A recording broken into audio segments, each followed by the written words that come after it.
국민 여러분, 안녕하십니까? 여기는 대한민국 대표 정치 전문 플랫폼 한국정치TV입니다. 작년 12월 한강변에 위치한 선상식당에서 중국 비밀경찰이 제한중국인 송환과 영사 업무를 진행했다는 의혹이 제기됐습니다. 이에 국정원과 경찰이 조사에 나섰으나 성과 없이 사실상 종결된 것으로 확인됐습니다.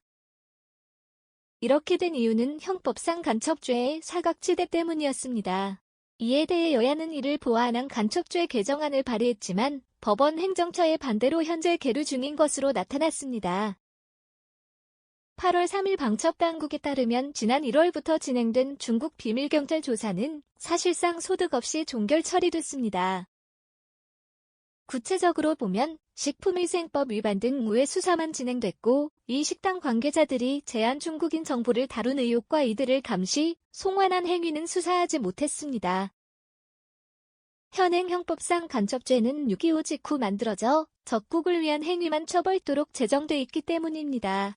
현재 적국으로 규정된 단체는 북한뿐입니다.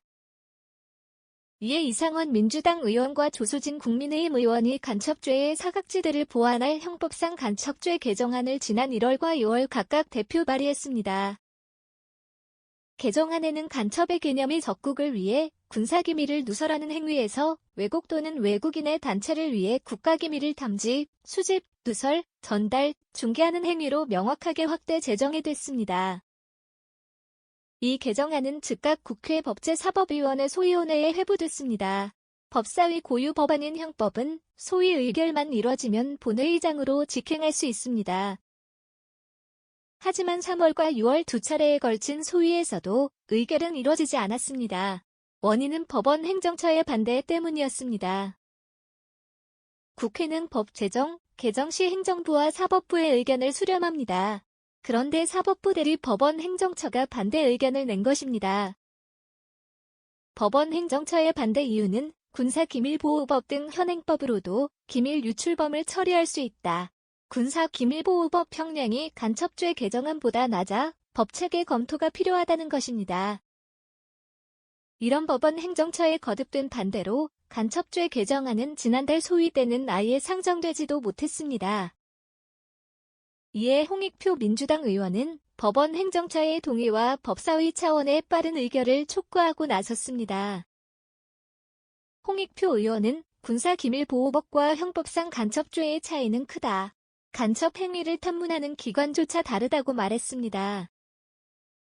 그러면서 법원 행정처는 지금 굉장히 마이너한 문제를 걸고 넘어지고 있다.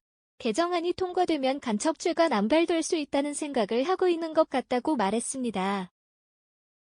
이어서 이건 여야 문제가 아니라 대한민국의 문제다.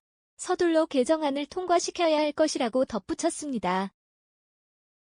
지금까지 대한민국 대표 정치 플랫폼 한국정치TV였습니다.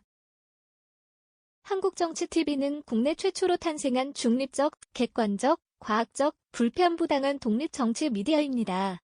여러분의 구독과 알림, 자발적인 후원은 채널의 제작과 운영에 큰 힘이 됩니다.